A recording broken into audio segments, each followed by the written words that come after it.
जय गुरुजी, शुक्राना गुरुजी, अनंतम अनंतम शुक्राना गुरुजी। गुरुजी महाराज जी के श्री चरणों में कोटि कोटि प्रणाम और गुरुजी की प्यारी सभी संगत को जय गुरुजी। संगत जी, इस संसार में सबसे बड़ा सौभाग्य उस इंसान का होता है जिसे सतगुरु का साथ मिल जाए, क्योंकि जब गुरुजी महाराज किसी का हाथ थाम लेते हैं तब उस संगत को जीवन के कठिन से कठिन रास्तों पर भी कभी अकेले नहीं चलना पड़ता। जहाँ दुनिया की उम्मीदें खत्म हो जाती है, वहाँ से गुरुजी की कृपा शुरू होती है।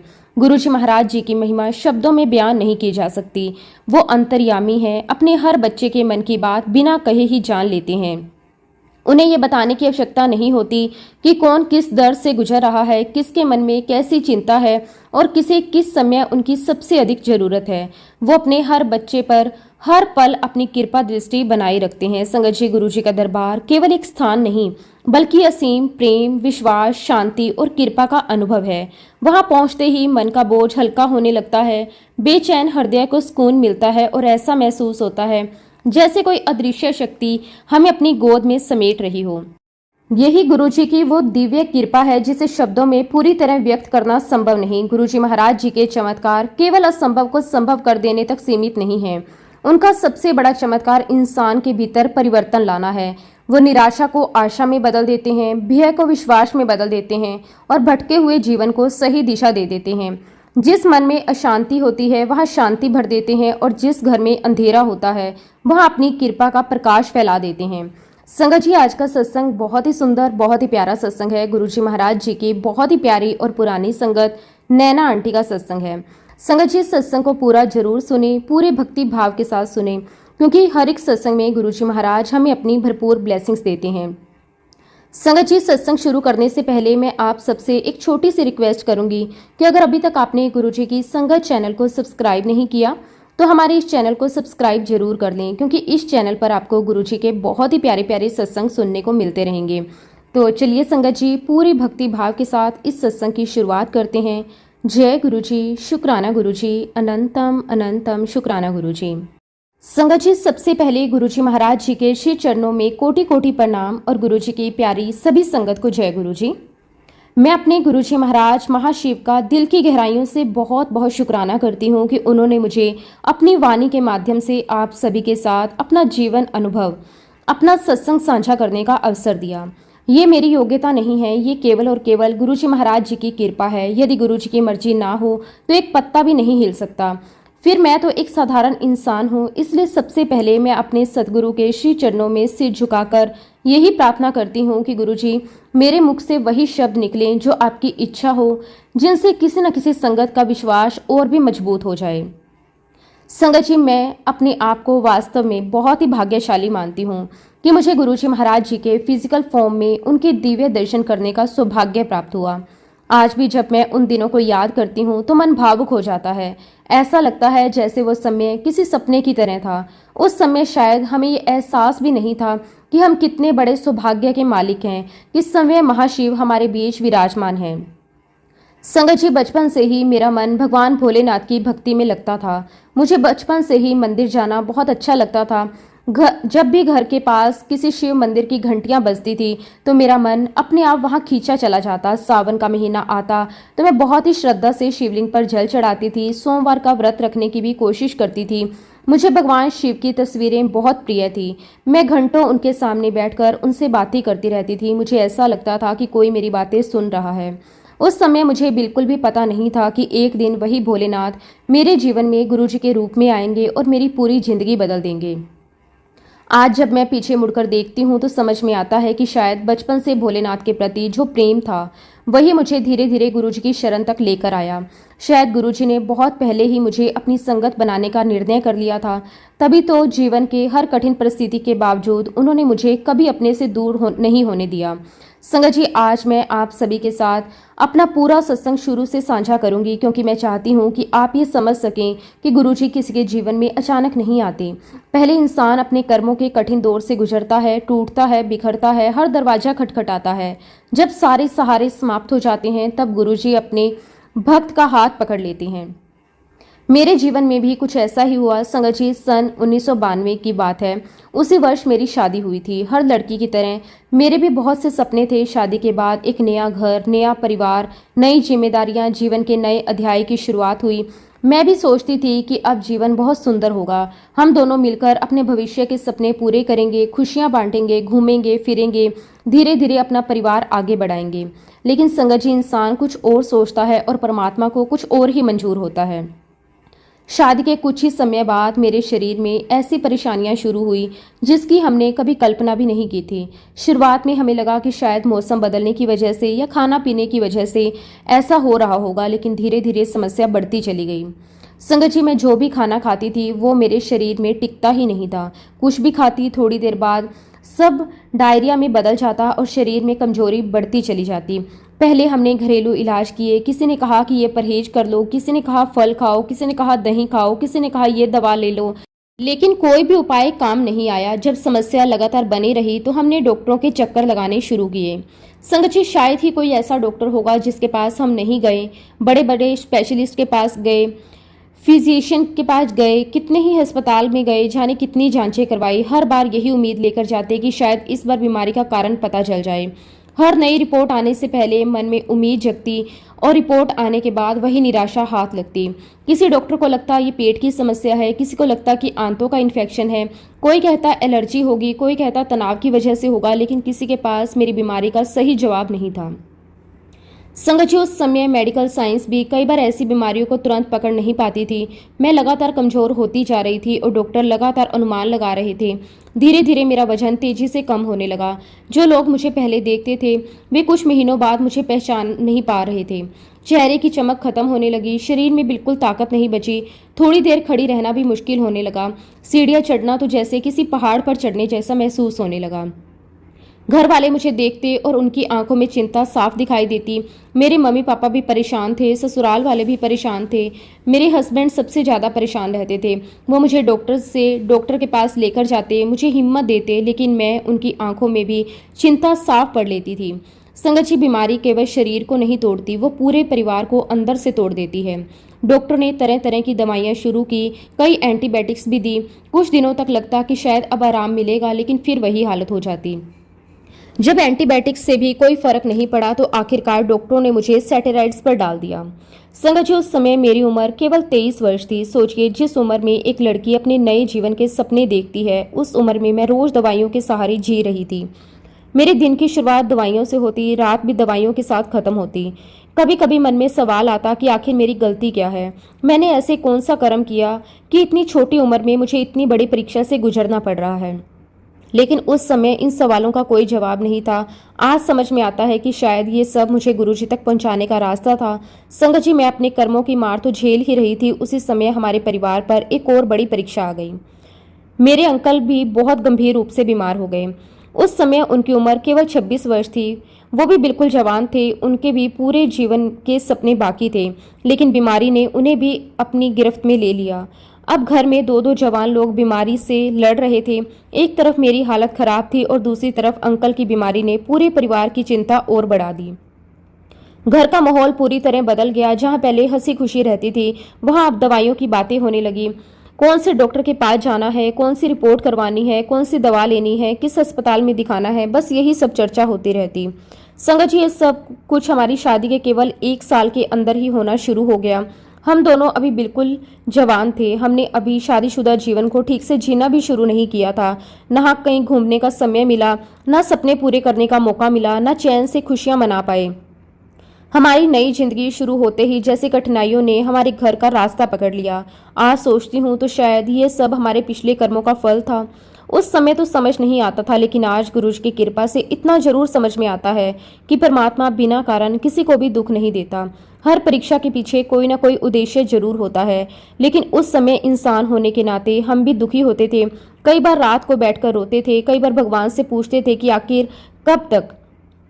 कई बार लगता था कि क्या हमारी जिंदगी भी कभी सामान्य होगी, लेकिन इन सब के बावजूद कहीं ना कहीं मन के भीतर एक छोटी सी उम्मीद भी बनी रहती थी और शायद एक दिन सब ठीक होगा। हमें नहीं पता था कि वो दिन कब आएगा। हमें ये भी नहीं पता था कि हमारी ज़िंदगी में गुरुजी का आगमन होने वाला है और वही हमारी पूरी दुनिया बदल देंगे। लेकिन संगत जी, अभी तो हमारी परीक्षा समाप्त भी नहीं हुई थी।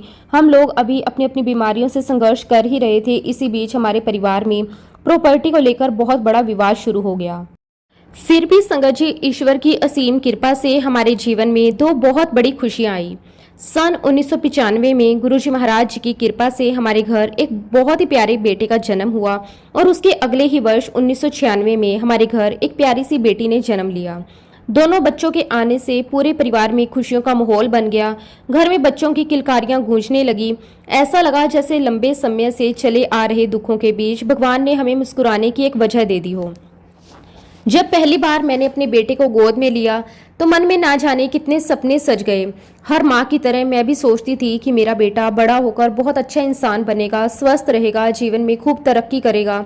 फिर जब मेरी बेटी का जन्म हुआ तो ऐसा लगा जैसे हमारा परिवार पूरा हो गया। घर में एक बेटा और एक बेटी, दोनों का साथ मिल गया।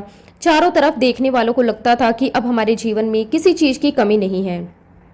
रिश्तेदार भी कहते अब तो भगवान ने तुम्हें सब कुछ दे दिया। कोई कहता देखो कितना प्यारा परिवार है। कोई कहता अब तो तुम्हारी जिंदगी खुशियों से भर गई होगी। लेकिन संगत जी, इंसान बाहर से जो देखता है वो हमेशा पूरी सच्चाई नहीं होती। सच्चाई तो केवल वही जानता है जो उस जीवन को जी रहा होता है। दुनिया की नज़र में हमारा परिवार पूरा था, लेकिन हमारे दिलों में जो दर्द था वो केवल हमें ही पता था। बाहर से हम मुस्कुरा देते थे, लेकिन अंदर ही अंदर हम टूट रहे थे। लोगों को लगता था कि हमारे घर में खुशियां हैं, लेकिन हमारी जिंदगी में दुखों का ऐसा सिलसिला चल रहा था जो खत्म होने का नाम ही नहीं ले रहा था। मेरी अपनी बीमारी तो पहले से ही चल रही थी। मैं रोज दवाइयों के सहारे जी रही थी। कभी शरीर साथ देता, कभी बिल्कुल जवाब दे देता। कई बार बच्चों को गोद में उठाने की भी ताकत नहीं होती थी, लेकिन एक माँ होने के नाते मैं अपनी तकलीफ छुपा लेती थी। मैं नहीं चाहती थी कि मेरे बच्चे मेरी कमजोरी महसूस करें। मैं मुस्कुराकर उनके सामने रहती, लेकिन जैसे ही अकेली होती कई बार भगवान के सामने बैठकर रो पड़ती। सोचती थी कि हे प्रभु, अगर मुझे ही इतना कष्ट देना था तो इन मासूम बच्चों का क्या दोष है। लेकिन शायद परीक्षा अभी खत्म नहीं हुई थी। संगत जी, मेरा बेटा बचपन से ही बहुत ज़्यादा बीमार रहने लगा। उसे बहुत ही सीवियर अस्थमा था। शुरुआत में हमें लगा कि शायद मौसम की वजह से सांस लेने में दिक्कत होती होगी, लेकिन धीरे धीरे उसकी हालत गंभीर होने लगी। उसे बार बार सांस फूलने लगती। हल्की सी ठंडी हवा भी उसे परेशान कर देती। धूल मिट्टी से उसे तुरंत अटैक आ जाता। रात के समय उसकी खांसी इतनी बढ़ जाती कि पूरी रात हम दोनों पति पत्नी सो नहीं पाते थे। वो छोटी छोटी सांसें लेता और हमें लगता जैसे उसका दम घुट रहा है। एक माँ के लिए इससे बड़ा दुख और क्या हो सकता है कि उसका छोटा सा बच्चा सांस लेने के लिए संघर्ष कर रहा हो, वो कुछ भी ना कर सके। कई बार आधी रात को हमें उसे लेकर अस्पताल भागना पड़ता। कभी डॉक्टरों ने नेबुलाइजर दिया और कभी इनहेलर शुरू करवाया, कभी नई दवाइयां लिखी। कुछ दिन आराम मिलता, फिर वही परेशानी वापस आ जाती। मैं हर समय उसके साथ रहती। जब वो स्कूल जाता तो मेरे मन पूरी तरह उसी में लगा रहता। सोचती रहती कि कहीं उसे स्कूल में अटैक ना आ जाए, कहीं खेलते खेलते उसे सांस लेने में दिक्कत ना हो जाए, कहीं कोई ऐसी चीज ना खा ले जिससे उसकी तकलीफ बढ़ जाए। हर माँ अपने बच्चे की चिंता करती है, लेकिन बीमारी वाले बच्चे की माँ हर पल डर के साथ जीती है। संगत जी, एक तरफ मेरी बीमारी, दूसरी तरफ बेटे की बीमारी, घर की दूसरी जिम्मेदारियां और ऊपर से मानसिक तनाव, यही हमारी जिंदगी बन गई थी। अब हमारा हर दिन अस्पतालों, दवाइयों और रिपोर्टों के बीच गुजरने लगा। हम सुबह उठते तो यही सोचते कि आज किसकी तबीयत कैसी रहेगी। शाम होती तो भगवान का शुक्राना करते कि किसी तरह एक और दिन निकल गया। लेकिन दुखों का पहाड़ कम होने की बजाय लगातार बढ़ता जा रहा था। फिर भी हमने कभी हिम्मत नहीं छोड़ी। हम अपने बच्चों के लिए मजबूत बने रहे। संगत जी, इन्हीं दुखों और इन्हीं परेशानियों के साथ हमारा जीवन धीरे धीरे आगे बढ़ता रहा। समय बीतता गया, बच्चे स्कूल जाने लगे, घर की जिम्मेदारियां भी बढ़ने लगी, लेकिन हमारी परेशानियां कम होने का नाम नहीं ले रही थी। इसी दौरान एक दिन ऐसी घटना हुई जिसने आगे चलकर मेरी पूरी जिंदगी बदल दी। एक बार मैं अपने बेटे की पीटीएम के लिए उसके स्कूल गई। वो एक सामान्य दिन था। मैं बिल्कुल नहीं जानती थी आज जो मुलाकात होने वाली है वो मेरे जीवन की सबसे इम्पोर्टेंट मुलाकातों में से एक साबित होगी। पीटीएम खत्म होने के बाद मेरी मुलाकात वहाँ एक लेडी से हुई। उनका बेटा भी उस स्कूल में पढ़ता था। धीरे धीरे हमारी बातचीत शुरू हुई। पहले बच्चों की पढ़ाई की बातें हुई, फिर स्कूल की बातें हुई, फिर घर परिवार की बातें हुई। कुछ देर में ऐसा लगा जैसे हम काफी समय से एक दूसरे को जानते हों। यहीं से हमारी दोस्ती की शुरुआत हुई। संगत जी, कई बार भगवान किसी फरिश्ते को हमारे जीवन में बिल्कुल साधारण तरीके से भेजते हैं और उस समय हमें पता भी नहीं चलता कि सामने वाला इंसान हमारी जिंदगी बदलने वाला है। हम दोनों बातों ही बातों में अपने अपने सुख दुख साझा करने लगे। मैंने भी उन्हें अपनी बीमारी के बारे में बताया, अपने बेटे की बीमारी के बारे में बताया, घर की परेशानियों के बारे में बताया। इतनी सारी मुश्किल सुनकर वो बहुत ही भावुक हो गई। उन्होंने बड़े प्यार से मेरी बात सुनी, बीच में एक बार भी टोका नहीं। जब मैंने अपनी सारी बातें उन्हें बता दी, तब उन्होंने मुस्कुराकर मुझसे कहा, मैं अपने गुरुजी के पास जाती हूँ, तुम भी एक बार मेरे साथ चलो। उन्होंने ये बात बहुत ही विश्वास के साथ कही। उनके चेहरे पर एक अलग ही शांति थी। ऐसा लग रहा था जैसे उन्हें पूरा भरोसा हो कि अगर मैं गुरुजी के पास चली गई तो मेरी जिंदगी बदल जाएगी। लेकिन संगत जी, उस समय मेरी सोच बिल्कुल अलग थी। जैसा कि आप सभी जानते हैं, हम सिख परिवार से थे। हमारा पूरा विश्वास श्री गुरु ग्रंथ साहिब जी में था। बचपन से ही हमें यही शिक्षा मिली कि गुरु ग्रंथ साहिब जी हमारे गुरु हैं। इसी कारण किसी देहधारी गुरु को मानने का विचार कभी मन में आया ही नहीं। इसलिए बिना ज्यादा सोचे समझे मैंने उन्हें मना कर दिया। मैंने कहा कि नहीं, मैं नहीं जा सकती। उन्होंने दोबारा प्यार से समझाया, लेकिन मैंने फिर मना कर दिया।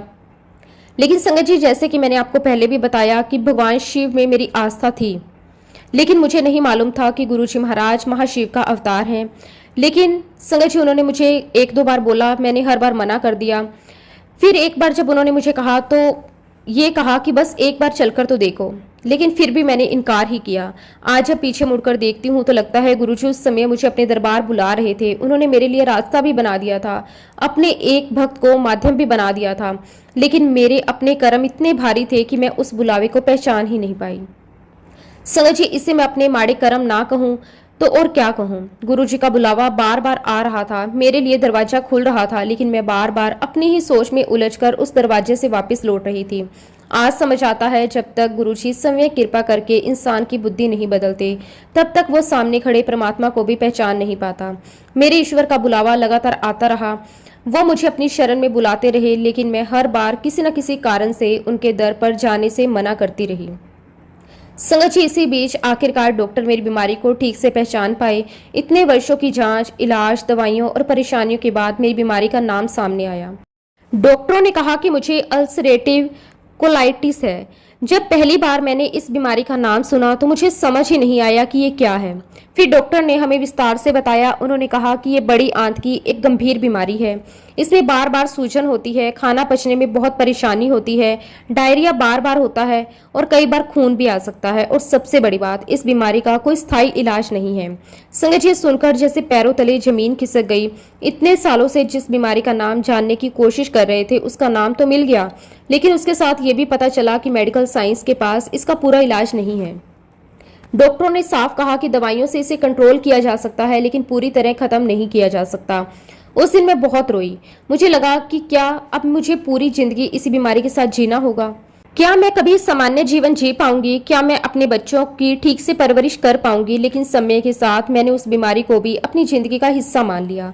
दवाइयां चलती रही, इलाज चलता रहा, संघर्ष चलता रहा और उसी समय हमारी परेशानियां एक के बाद एक बढ़ती चली गई। इसी बीच संगत जी, मेरे हस्बैंड को हार्ट की प्रॉब्लम शुरू हो गई और वहीं दूसरी ओर मेरा बेटा, जिसे अस्थमा था, उसे हर बदलते मौसम के साथ बहुत ज्यादा परेशानी होने लगती थी। जैसे ही मौसम बदलता, हमारी चिंता भी बढ़ जाती। सर्दी शुरू होती तो हमें डर लगता कि कहीं उसे अस्थमा का अटैक ना आ जाए। गर्मी से बरसात का मौसम आता तो भी वही डर बना रहता। बरसात खत्म होकर हल्की ठंड शुरू होती, तब भी हम हर समय सतर्क रहते। संगत जी, सामान्य परिवार मौसम बदलने पर सिर्फ कपड़े बदलता है, लेकिन जिस घर में कोई बच्चा अस्थमा का मरीज हो, वहां पूरा परिवार अपनी दिनचर्या बदल देता है। हम उसके खाने पीने का बहुत ध्यान रखते, ठंडी चीजें बिल्कुल बंद कर दी थी, धूल मिट्टी से उसे बचाकर रखते। अगर बाहर कहीं जाना होता तो पहले ये देखते कि मौसम कैसा है। रात को सोने से पहले उसकी सांस ठीक से चल रही है या नहीं, या कई कई बार जाकर देखते। कई बार आधी रात को उसकी तेज खांसी शुरू हो जाती, वो हाँफने लगता। संगत जी, उसे सांस लेने में बहुत ज्यादा तकलीफ होती। एक माँ होने के नाते मेरा दिल कांप उठता।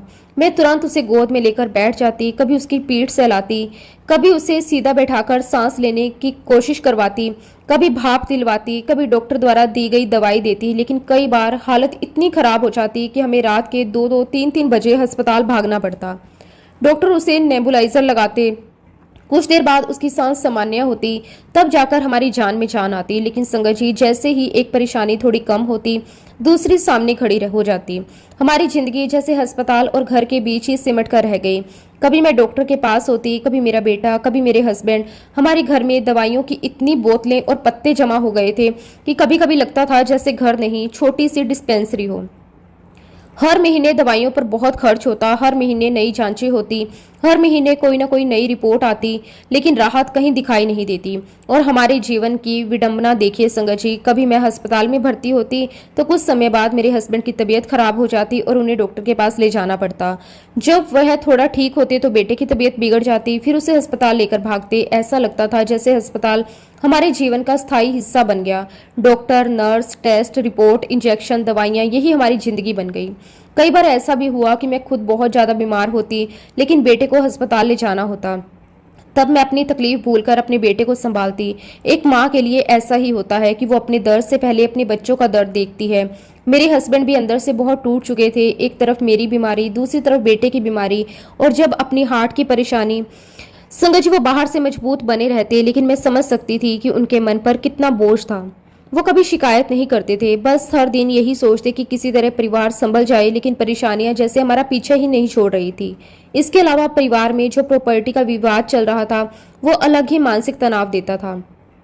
रिश्तों में दूरियां बढ़ रही थी, जहां प्यार होना चाहिए था वहां बहस होने लगी, जहां अपनापन होना चाहिए था वहां मनमुटाव बढ़ता चला गया। घर के बड़े भी परेशान थे, छोटे भी परेशान थे, हर किसी के चेहरे पर चिंता दिखाई देती थी। इन सब परिस्थितियों का असर मेरी सेहत पर और भी ज्यादा पड़ रहा था। डॉक्टर बार बार कहते कि तनाव कम करो, लेकिन मैं सोचती तनाव कम करूं कैसे? जब घर में हर तरफ परेशानी ही परेशानी हो तो इंसान अपने मन को शांत कैसे रखे? कुल मिलाकर संगत जी, अगर मैं उस समय के अपने जीवन को याद करती हूँ तो मुझे लगता है कि मेरा जीवन किसी नरक से भी बुरा हो चुका था। सुबह उठते ही चिंता, दिन भर चिंता, रात को भी चिंता, ना शरीर स्वस्थ, ना मन शांत, ना घर में सुकून, ना भविष्य की कोई उम्मीद। कई बार मैं अकेले बैठकर रोती रहती, भगवान से पूछती कि हे भगवान, आखिर मेरी परीक्षा कब खत्म होगी? क्या मेरी जिंदगी कभी खुशी से भर पाएगी? क्या मैं कभी बिना दर्द के जी पाऊंगी? लेकिन उन दिनों इन सवालों का कोई जवाब नहीं मिलता था। समय बीतता गया, इलाज चलता रहा, दवाइयां बढ़ती गई। एक दिन डॉक्टर ने मुझे बुलाकर ऐसी बात कही जिसने मेरे पैरों तले जमीन खिसका दी।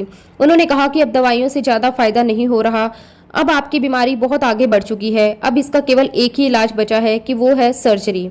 संगत जी, ये शब्द सुनते ही मेरा दिल बैठ गया। मैंने डॉक्टर से पूछा, क्या कोई दूसरा रास्ता नहीं है? उन्होंने बहुत ही गंभीर होकर कहा कि नहीं। उन्होंने मुझे पूरी प्रक्रिया समझाई। उन्होंने कहा कि मेरी बड़ी आंत निकालनी पड़ेगी। जिस हिस्से से शरीर का वेस्ट बाहर निकलता है उसे पूरी तरह हटाना पड़ेगा। उसके बाद मेरी आंतों में भी ऑपरेशन करना पड़ेगा। फिर मेरे शरीर के बाहर एक विशेष बैग लगाया जाएगा। उसी बैग में आगे से शरीर का सारा वेस्ट इकट्ठा होगा। मैं डॉक्टरों की बातें सुन रही थी, लेकिन ऐसा लग रहा था जैसे मेरे कान सुन हो गए हों। मैं सोच रही थी, क्या सचमुच अब मुझे पूरी जिंदगी इस तरह जीना पड़ेगा?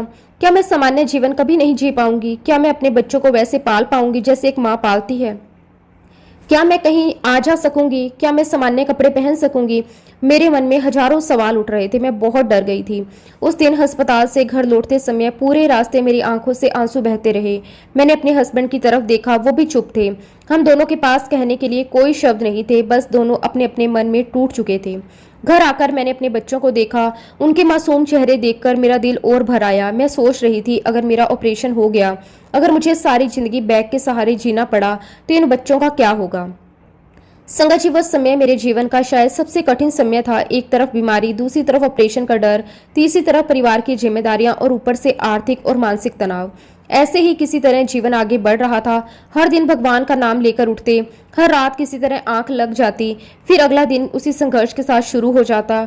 संगत जी, शायद गुरुजी ने तय कर लिया था कि अब मुझे ज्यादा देर तक इस अंधेरे में नहीं रहने देना।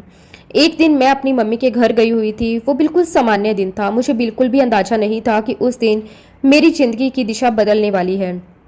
इत्तेफाक से वही मेरी मुलाकात मेरी फिर उसी फ्रेंड से हो गई। वही फ्रेंड जो कई बार मुझे गुरुजी के दरबार चलने के लिए कह चुकी थी। जब उसने मुझे देखा, वो कुछ पल तक मुझे देखती रह गई। मेरी हालत पहले से बहुत ज्यादा खराब हो चुकी थी। चेहरा बिल्कुल पीला पड़ चुका था, शरीर बहुत कमजोर हो गया था, आंखों के नीचे काले घेरे हो गए थे, वजन काफी कम हो चुका था। मुझे देखकर शायद उसे समझ आ गया कि मैं अंदर से पूरी तरह टूट चुकी हूँ। उस दिन पूर्णमासी का दिन था। और पूर्णमासी के दिन गुरुजी के यहाँ सत्संग होता था। उसने मेरा हाथ पकड़कर कहा, तेरी हालत तो बहुत खराब हो गई है। मैं कब से तुझे कह रही हूँ कि मेरे साथ गुरुजी के यहाँ चल, लेकिन तू मेरी बात मानती ही नहीं। फिर उसने बहुत ही प्यार से लेकिन पूरे विश्वास के साथ कहा, आज मैं तेरी एक भी बात नहीं सुनूंगी। आज पूर्णमासी है, आज सत्संग है और आज तुझे मेरे साथ गुरुजी के यहाँ चलना ही पड़ेगा। संगत जी, जब इंसान हर तरफ से ठोकरें खा चुका होता है, जब हर डॉक्टर जवाब दे चुका होता है, जब हर उम्मीद टूट चुकी होती है, जब मन पूरी तरह थक चुका होता है, जब जिंदगी का कोई रास्ता दिखाई नहीं देता, तब इंसान के अंदर विरोध करने की ताकत भी खत्म हो जाती है। उस समय वो बस किसी सहारे की तलाश में होता है और जो जहां बुलाता है वो वहीं चल पड़ता है। ठीक यही मेरे साथ हुआ। मैं चारों तरफ से परेशान हो चुकी थी। मेरे शरीर ने जवाब दे दिया था, मेरे मन ने जवाब दे दिया था, मेरी सोचने की शक्ति जैसे खत्म हो गई थी। मैं बहुत ज्यादा टेंशन में रहती थी, दिन रात यही सोचती रहती कि आगे क्या होगा। जब मेरी फ्रेंड ने उस दिन फिर से गुरुजी के यहाँ चलने के लिए कहा तो इस बार मैंने उसे मना नहीं किया। संगत जी, हम इंसान सच में कितने नासमझ होते हैं। उस समय तो मुझे लगता था कि मैं हार कर मान गई कि चलो गुरुजी के यहाँ चलती हूँ। मुझे ऐसा लग रहा था कि अब जब डॉक्टरों ने भी जवाब दे दिया, जब दवाइयों से भी कोई फायदा नहीं हो रहा, जब हर तरफ निराशा ही निराशा है, तो एक बार यहाँ भी चलकर देख लेते हैं। उस समय मेरे मन में कोई विशेष श्रद्धा नहीं थी। मैं ये सोचकर जा रही थी कि शायद ये भी एक कोशिश है, अगर यहाँ भी कुछ नहीं हुआ तो फिर जो होगा देखा जाएगा। लेकिन संगत जी, आज जब मैं पीछे मुड़कर अपने जीवन को देखती हूँ तब समझ में आता है कि उस दिन मैं अपनी इच्छा से नहीं जा रही थी। सही मायने में वो गुरुजी महाराज जी का बहुत ही स्ट्रॉन्ग बुलावा था। आज समझ आता है कि जब गुरुजी अपने किसी बच्चे को अपने चरणों में बुलाने का निर्णय ले लेते हैं तब कोई भी शक्ति उसे रोक नहीं सकती। इंसान चाहे कितनी भी बार मना करे, कितनी भी दलीलें दे, कितनी भी अपनी बुद्धि लगाए, लेकिन जब गुरुजी की इच्छा होती है तो अंत में वही होता है जो गुरुजी चाहते हैं। मैंने पहले भी कई बार मना किया था। मेरी फ्रेंड बार बार मुझे बुलाती रही, लेकिन मैं हर बार कोई ना कोई बहाना बनाती रही। आज समझ में आता है कि उस समय मेरा समय नहीं आया था। मेरे कर्मों का हिसाब अभी पूरा होना बाकी था। लेकिन जिस दिन गुरुजी ने तय कर लिया कि अब इस बच्ची को अपनी शरण में लेना है, उसी दिन सारे रास्ते अपने आप खुलने लगे। संगत जी, जब ईश्वर अपनी संगत को अपने पास बुलाते हैं तब हमें उनके दरवाजे पर पहुंचना ही पड़ता है। वो बुलावा केवल पैरों का नहीं होता, वो बुलावा आत्मा का होता है। वो बुलावा ऐसा होता है जिसे इंसान उस समय समझ नहीं पाता, लेकिन बाद में उसकी पूरी जिंदगी बदल जाती है। और वैसे भी संगत जी, आपने भी देखा होगा कि जब हमारे जीवन में दुखों का पहाड़ टूट पड़ता है, जब हर तरफ अंधेरा दिखाई देता है, जब रिश्तेदार भी साथ छोड़ने लगते हैं, जब डॉक्टर भी उम्मीद छोड़ देते हैं, जब मन पूरी तरह टूट जाता है, जब इंसान के पास कोई सहारा नहीं बचता, तब गुरुजी महाराज अपने बच्चों को अपने पास बुला लेते हैं। वो हमें अपनी छत्र छाया में ले लेते हैं, हमें टूटने नहीं देते, हमें संभाल लेते हैं, हमें हिम्मत देते हैं, हमें आशीर्वाद देते हैं और सबसे बड़ी बात, वो हमारे उस कठिन समय को अपने ऊपर लेकर हमें उससे पार करवा देते हैं। उस समय मुझे इन बातों का बिल्कुल भी ज्ञान नहीं था, लेकिन आज मैं पूरे विश्वास के साथ कह सकती हूँ कि अगर उस दिन गुरुजी मुझे अपने दरबार ना बुलाते तो शायद मेरा जीवन बिल्कुल अलग होता। संगत जी, अब मैं और मेरी वही फ्रेंड गुरुजी महाराज जी के दरबार की ओर जा रहे थे। पूरे रास्ते वो लगातार गुरुजी की महिमा सुनाती रही। वो मुझे अलग अलग संगतों की सत्संग सुनाती रही। किसी की बीमारी ठीक हुई, किसी का घर बस गया, किसी को नौकरी मिल गई, किसी का ऑपरेशन टल गया, किसी की जिंदगी पूरी तरह बदल गई। वो एक के बाद गुरुजी महाराज जी की कृपा की बातें बताती रही। उसके चेहरे पर इतना विश्वास था, ऐसा लगता था जैसे वो जो कुछ कह रही हो उसे अपनी आंखों से देखा है। वो बार बार कह रही थी, तू बस एक बार गुरुजी के दर्शन कर ले, बाकी सब गुरुजी पर छोड़ दे। लेकिन संगत जी, उस समय मेरी हालत ऐसी थी कि मुझे उसकी बातें समझ ही नहीं आ रही थी। मेरा मन बहुत ही उलझा हुआ था। मैं सोच रही थी, क्या सचमुच ऐसा हो सकता है? क्या कोई इंसान किसी की जिंदगी बदल सकता है? क्या कोई बिना दवा के ठीक हो सकता है? क्या इतने सारे चमत्कार सच हो सकते हैं? मेरे मन में बहुत सारे सवाल थे। मेरी बुद्धि हर बात को तर्क से समझना चाहती थी। मैं मन ही मन यही सोच रही थी कि शायद लोग बढ़ा चढ़ाकर बातें करते होंगे, क्योंकि जिस इंसान ने वर्षों तक अस्पताल के चक्कर लगाए हों, जिसने डॉक्टरों के अलावा किसी पर भरोसा ना किया हो, उसके लिए ऐसी बातें मानना आसान नहीं होता। इसलिए मैं रास्ते भर चुपचाप उसकी बातें सुनती रही। ना मैं उसकी बातों से सहमत थी और ना ही असहमत, बस बिल्कुल चुप थी। संगत जी, थोड़ी देर बाद हम लोग अंपायर स्टेट पहुंच गए। जैसे जैसे हम दरबार के नजदीक पहुंचे, मुझे वहां का वातावरण कुछ अलग सा महसूस होने लगा। वहां एक अजीब सी शांति थी। ऐसा लग रहा था जैसे बाहर की सारी भागदौड़ उस जगह के बाहर ही रह गई हो। लोग बड़े प्रेम से आ जा रहे थे। हर किसी के चेहरे पर संतोष दिखाई दे रहा था। कोई जल्दी में नहीं था, कोई बेचैन नहीं था। हर तरफ एक अलग सुकून था। फिर संगत जी वो पल आया जिसने पूरी जिंदगी बदल दी। जैसे ही मैंने पहली बार गुरुजी के दरबार में कदम रखा, मेरी नजर सीधे सामने गई और मैंने देखा गुरुजी महाराज अपनी गद्दी पर विराजमान थे। संगत जी उस दृश्य को मैं आज भी शब्दों में पूरी तरह बयान नहीं कर सकती। आज भी जब आंखें बंद करती हूँ तो वो पहला दर्शन बिल्कुल वैसे ही दिखाई देता है। गुरुजी ने उस दिन बहुत ही सुंदर चोला डाला हुआ था। उनके बैठने की मुद्रा इतनी सहज थी कि लगता ही नहीं था कि सामान्य कोई साधारण व्यक्ति बैठा है। उनके चेहरे पर अद्भुत शांति थी, अद्भुत तेज था। ऐसी मुस्कान थी जो सीधे दिल तक पहुंच रही थी। संगत जी बिलीव मी, गुरुजी उस दिन इतने सुंदर लग रहे थे, मेरी नजरें जैसे वहीं ठहर गई। मैं उन्हें लगातार देखती रह गई, लेकिन कुछ ही क्षण बाद मुझे महसूस हुआ कि मैं ज्यादा देर तक उनकी आंखों में देख ही नहीं पा रही हूँ। उनका ओरा इतना स्ट्रोंग था, उनके चेहरे का तेज इतना दिव्य था कि मेरी आंखें अपने आप नीचे झुक गई। मैंने जीवन में बहुत से लोगों को देखा था, लेकिन ऐसा तेज, ऐसी दिव्यता, ऐसी शांति मैंने पहले कभी किसी में नहीं देखी थी। ऐसा लग रहा था जैसे उनके चारों ओर एक अदृश्य प्रकाश फैला हुआ है। मेरे अंदर एक अजीब सी भावना उठी। मैं समझ ही नहीं पा रही थी कि ये क्या हो रहा है। मेरे मन की सारी आवाजें जैसे धीरे धीरे शांत होने लगी। मैं बिना कुछ सोचे गुरुजी के चरणों में झुक गई। मैंने बड़ी श्रद्धा भाव से गुरुजी को माथा टेका। माथा टेकते समय भी मेरे मन में कोई विशेष प्रार्थना नहीं थी, बस इतना ही भाव था कि हे प्रभु, अगर आप सच में इतने महान हैं तो मेरी सहायता कर दीजिए। माथा टेकने के बाद गुरुजी की कृपा से मुझे उनके बिल्कुल पास बैठने का अवसर मिला। आज सोचती हूँ इतनी बड़ी कृपा पहली ही बार। मैं तो किसी को जानती भी नहीं थी, फिर भी गुरुजी ने मुझे अपने पास बिठा लिया। संगत जी ये सब उनकी कृपा के बिना संभव ही नहीं था। मैं चुपचाप बैठकर पूरे दरबार का वातावरण महसूस कर रही थी और सच कहूँ, गुरुजी के दरबार का जो वातावरण था उसे शब्दों में व्यक्त करना मेरे लिए आज भी संभव नहीं है। वो कोई साधारण स्थान नहीं था। वहां बैठते ही मन अपने आप शांत होने लगता था।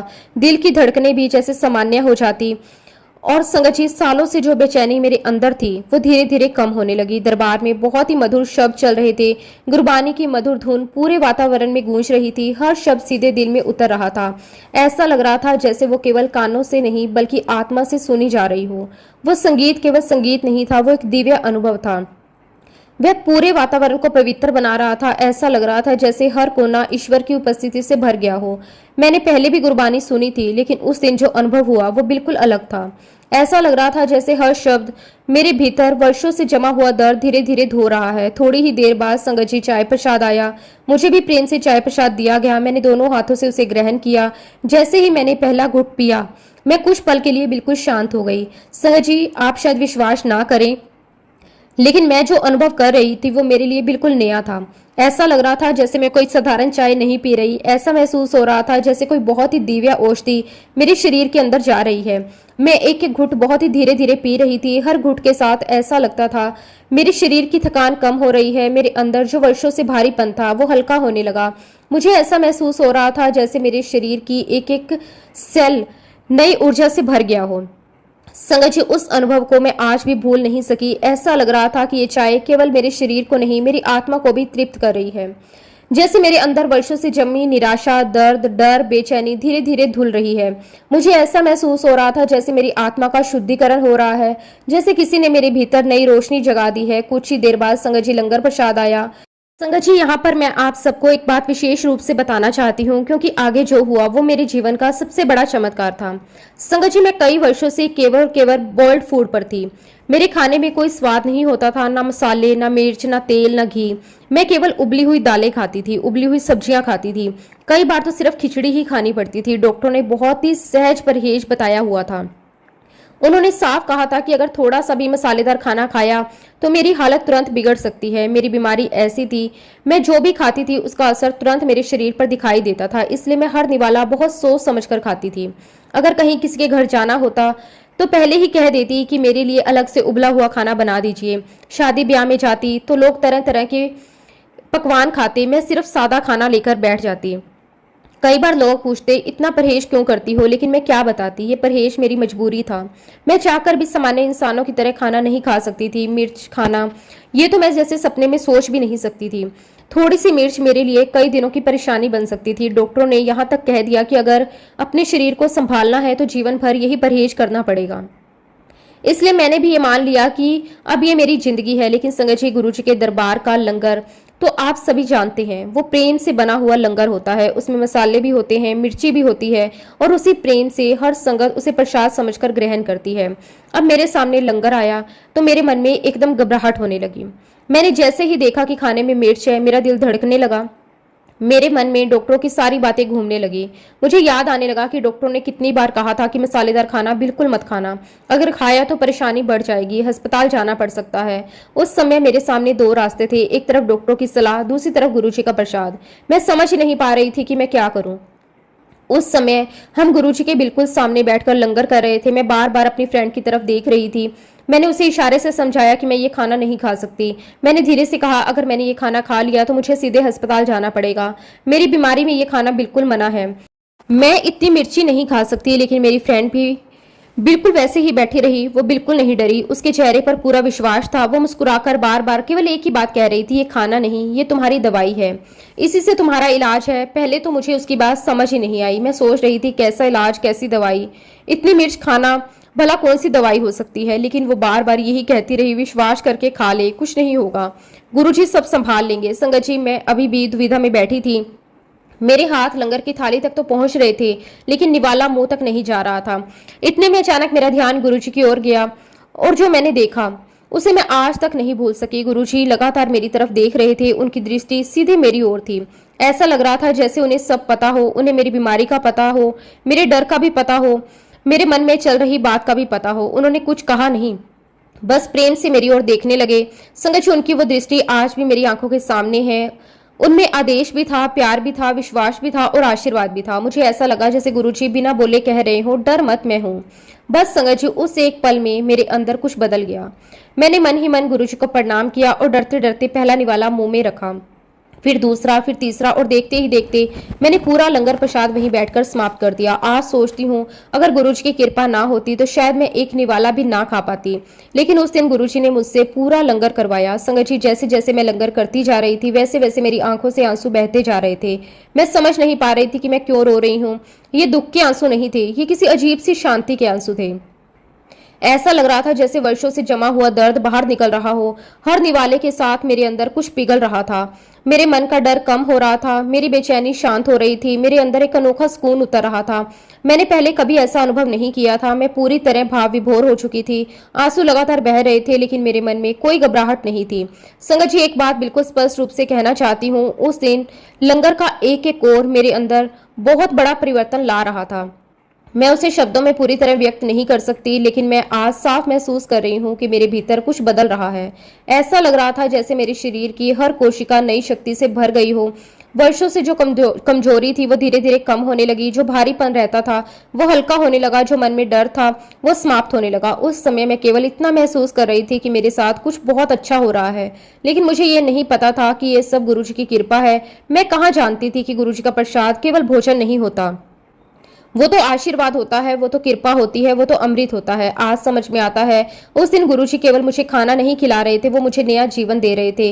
वो मेरी बीमारी पर अपनी कृपा बरसा रहे थे। वो मेरे शरीर के साथ साथ मेरी आत्मा का भी उपचार कर रहे थे। उस समय तो मुझे कुछ समझ नहीं आया, लेकिन आज मैं पूरे विश्वास के साथ कह सकती हूँ कि उस दिन जो मुझे मिला वो किसी भी दवाई से लाखों गुना बड़ा था।